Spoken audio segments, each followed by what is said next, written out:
Did that time you have the out-of-body experience? No, I didn't. No. I wasn't gone that long. Irma, you too? That...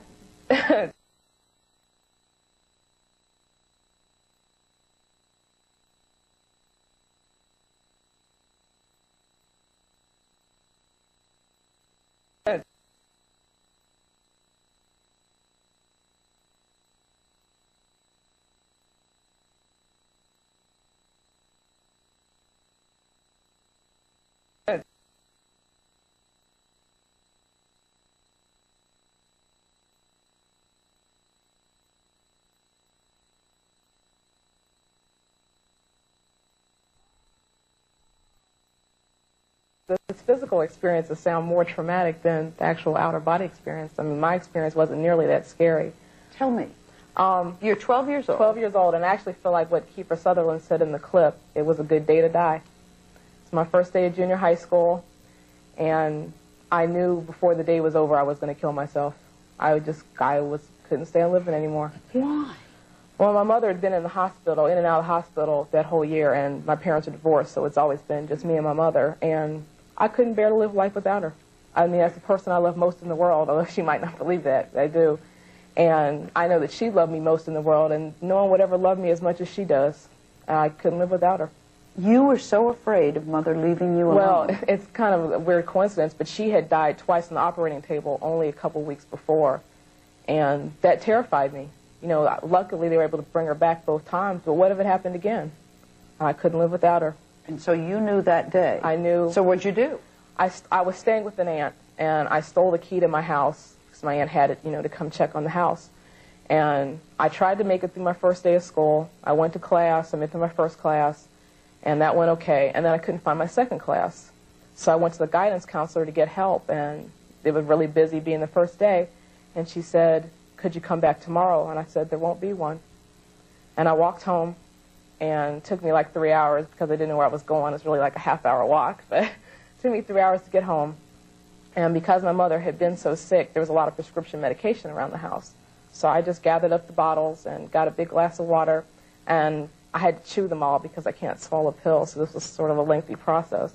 But I took a bottle of Valium, iron pills, and aspirin, and I sat waiting to die, sat looking at the clock. I thought it was going to be like in the movies where, you know, someone takes a bottle of pills and they collapse, you know, 30 seconds later.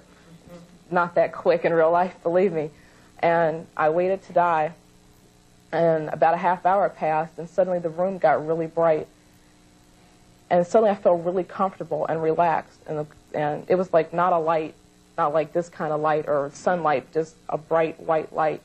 And I saw a vision in front of me, and it was like, and it was a vision saying, how could you do this to me? And it wasn't like a solid person, but more like a projection. And it was like the way I've always envisioned Christ to be, with the beard and, you know, the traditional type of Jesus. And he was saying, how could you do this to me? How could you throw back, you know, the greatest gift I've ever given you? You're throwing it back in my face, and you can't do this. You have to live. And I really didn't want to live at that point. And he's like, you know, no, you have to call the paramedics. You must do something to live. And I really felt really comfortable. I really felt like this was God calling me, talking to me, saying, you know, something, I need to live for a reason. Something much good is going to happen to me, or I have a purpose in life. And so I did call the paramedics. I called the hospital first. They put me on hold.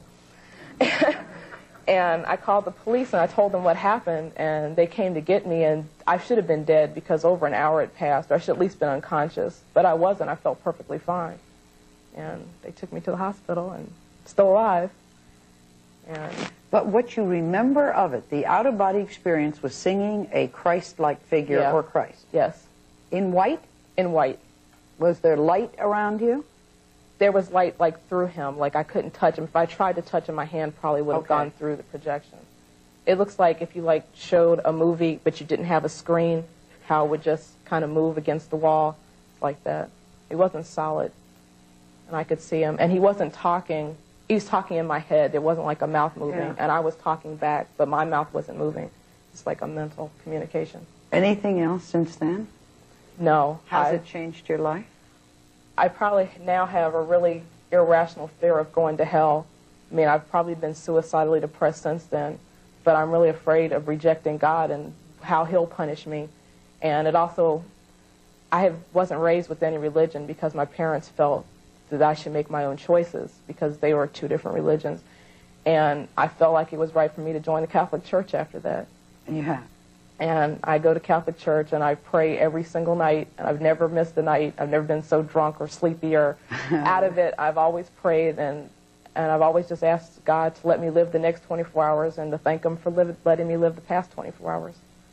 We're going to have a story of a small boy who was saved by not a man in white, a woman in white, when we return.